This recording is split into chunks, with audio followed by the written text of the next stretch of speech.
ಬಹುಭಾಷಾ ನಟಿ ಮೇಲೆ ಲೈಂಗಿಕ ಕಿರುಕುಳ. ಮಲಯಾಳಂ ನಟ ದಿಲೀಪ್ ಮ್ಯಾಥ್ಯೂಗೆ ಬಿಗ್ ರಿಲೀಫ್ ಸಿಕ್ಕಿದೆ.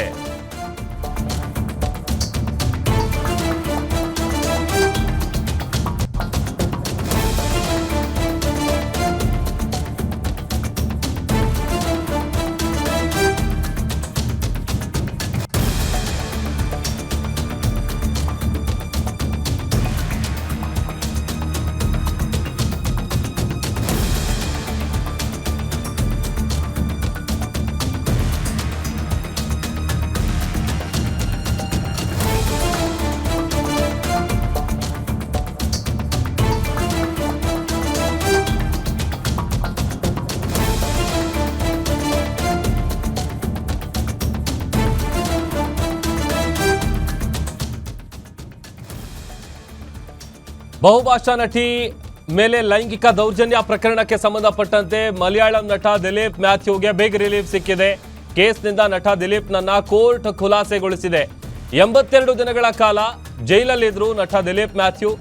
2017ರಲ್ಲಿ ದಾಖಲಾಗಿತ್ತು ಗ್ಯಾಂಗ್ ರೇಪ್ ಕೇಸ್. ಪ್ರಕರಣದಲ್ಲಿ 6 ಮಂದಿ ತಪ್ಪಿತಸ್ಥರು ಅಂತ ಕೋರ್ಟ್ ತೀರ್ಪನ್ನ ಹೊರಡಿಸಿದೆ. 82 ದಿನಗಳ ಕಾಲ ನಟ ದಿಲೀಪ್ ಮ್ಯಾಥ್ಯೂ ಅವರು ಜೈಲಲ್ಲಿದ್ದು ಬಂದಿದ್ರು. ಈಗ ಅವರಿಗೆ ರಿಲೀಫ್ ಸಿಕ್ಕಿದೆ. ಕೇಸ್ನಿಂದ ನಟ ದಿಲೀಪ್ನನ್ನ ಕೋರ್ಟ್ ಖುಲಾಸೆಗೊಳಿಸಿದೆ. 2017ರ ಸಂದರ್ಭದಲ್ಲಿ ದಾಖಲಾಗಿದ್ದಂತಹ ಗ್ಯಾಂಗ್ ರೇಪ್ ಕೇಸ್ ಇದು. ಬಹುಭಾಷಾ ನಟಿ ಮೇಲೆ ಲೈಂಗಿಕ ದೌರ್ಜನ್ಯ ಪ್ರಕರಣಕ್ಕೆ ಸಂಬಂಧಪಟ್ಟಂತೆ ಮಲಯಾಳಂ ನಟ ದಿಲೀಪ್ ಮ್ಯಾಥ್ಯೂಗೆ ಬಿಗ್ ರಿಲೀಫ್ ಸಿಕ್ಕಿದೆ ಅನ್ನುವಂಥದ್ದು ಗೊತ್ತಾಗ್ತಾ ಇದೆ. ಕೇಸ್ನಿಂದ ನಟ ದಿಲೀಪ್ನನ್ನ ಕೋರ್ಟ್ ಖುಲಾಸೆಗೊಳಿಸಿದೆ. ಹೆಚ್ಚು ಕಡಿಮೆ 82 ದಿನಗಳ ಕಾಲ ನಟ ದಿಲೀಪ್ ಅವರು ಜೈಲಲ್ಲಿದ್ದರು. 2017ರ ಸಂದರ್ಭದಲ್ಲಿ ಈ ಗ್ಯಾಂಗ್ ರೇಪ್ ಕೇಸ್ ಏನು ದಾಖಲಾಗಿತ್ತು. ಪ್ರಕರಣದಲ್ಲಿ 6 ಮಂದಿಯನ್ನ ತಪ್ಪಿತಸ್ಥರು ಅಂತ ಕೋರ್ಟ್ ತೀರ್ಪನ್ನ ಹೊರಡಿಸಿದೆ. ಮತ್ತಷ್ಟು ಡೀಟೇಲ್ಸ್ ಕೊಡ್ತಾರೆ ನಮ್ಮ crime bureau head S K Manjunath. ದೂರವಾಣಿ ಸಂಪರ್ಕದಲ್ಲಿ ಜಾಯ್ನ್ ಆಗಿದ್ದಾರೆ. ಮಂಜುನಾಥ್, ಬಹುಭಾಷಾ ನಟಿ ಮೇಲೆ ಲೈಂಗಿಕ ದೌರ್ಜನ್ಯ ಪ್ರಕರಣಕ್ಕೆ ಸಂಬಂಧಪಟ್ಟಂತೆ ಬಿಗ್ ರಿಲೀಫ್ ಸಿಕ್ಕಿದೆ ಮಲಯಾಳಂ ನಟನಿಗೆ. ಡೀಟೇಲ್ಸ್ ಕೊಡ್ತಾ ಹೋಗೋದಾದ್ರೆ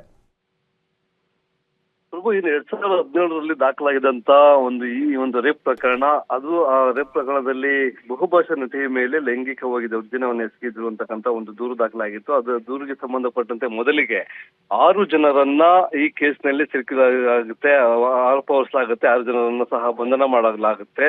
ಒಟ್ಟು ಅದಾದ ನಂತರ 10 ಆರೋಪಿಗಳು ಈ ಒಂದು ಕೇಸಲ್ಲಿ ಪತ್ತೆ ಆಗ್ತಾರೆ. ಯಾಕಂದ್ರೆ ಆಕೆಯನ್ನ ಯಾವಾಗ ಇಲ್ಲಿ ಯಾವ ಸಿನಿಮಾ ಮಾಡ್ತಾ ಇದ್ರು, ಯಾವ ಸಂದರ್ಭದಲ್ಲಿ ಆಕೆಯನ್ನ ಕರ್ಕೊಂಡ್ ಬಂದಿದ್ರು, ಆಕೆಗೆ ಯಾವ ಆಮಿಷನ ತೋರಿಸಿದ್ರು, ಆಕೆನ ನಂತರದಲ್ಲಿ ಯಾವ ರೀತಿಯಾಗಿ ಬಳಸ್ಕೊಂಡ್ರು ಅನ್ನೋದ್ರ ಬಗ್ಗೆ ಎಲ್ಲ ತನಿಖೆಯನ್ನ ಕೈಗೊಂಡಂತ ಸಂದರ್ಭದಲ್ಲಿ ಒಟ್ಟು ಈ ಪ್ರಕರಣದಲ್ಲಿ 10 ಜನ ಆರೋಪಿಗಳನ್ನ ದಸ್ತಗಿರಿ ಮಾಡಲಾಗುತ್ತೆ. ಅದರಲ್ಲಿ ದಿಲೀಪ್ ಮ್ಯಾಥ್ಯೂ ಸಹ ಪ್ರಮುಖ ಆರೋಪಿ ಎಂದಕ್ಕಂತ ಒಂದು ಮಾಹಿತಿ ತನಿಖೆ ವೇಳೆ ಕಂಡು ಬರ್ತಕ್ಕಂಥದ್ದು. ನಂತರ ಈತನನ್ನ ಬಂಧನ ಮಾಡಿ ಜೈಲಿನಲ್ಲಿ ಸಹ ಇಡಲಾಗುತ್ತೆ.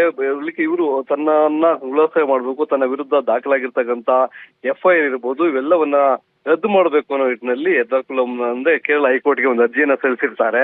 ಅರ್ಜಿ ವಿಚಾರಣೆಯನ್ನ ನಡೆಸಿರ್ತಕ್ಕಂಥ ಕೇರಳದ ಹೈಕೋರ್ಟ್ ಇವತ್ತು ಈ ಕೇಸ್ನಲ್ಲಿ ಅಂದ್ರೆ ಬಹುಭಾಷಾ ನಟಿಯ ಮೇಲೆ ನಡೆದಂತ ಒಂದು ಅತ್ಯಾಚಾರ ಪ್ರಕರಣದಲ್ಲಿ ಏನು ಆರೋಪಿಯಾಗಿದ್ದಂತ ದಿಲೀಪ್ ಮ್ಯಾಥ್ಯೂ ಅವರನ್ನ ಅವರ ಮೇಲೆ ಇದ್ದಂತ ಕೇಸನ್ನ ರದ್ದು ಮಾಡಿ ಒಂದು ಖುಲಾಸೆಯನ್ನ ಮಾಡಿರ್ತಕ್ಕಂಥದ್ದು. ಇದು ಒಂದು ರೀತಿಯಾಗಿ ಆಕ್ಟರ್ ದಿಲೀಪ್ ಮ್ಯಾಥ್ಯೂಗೆ ದೊಡ್ಡ ಬಿಗ್ ರಿಲೀಫ್ ಸಿಕ್ಕಿದೆ ಅಂತಾನೆ ಹೇಳ್ಬೋದು ಪ್ರಭು.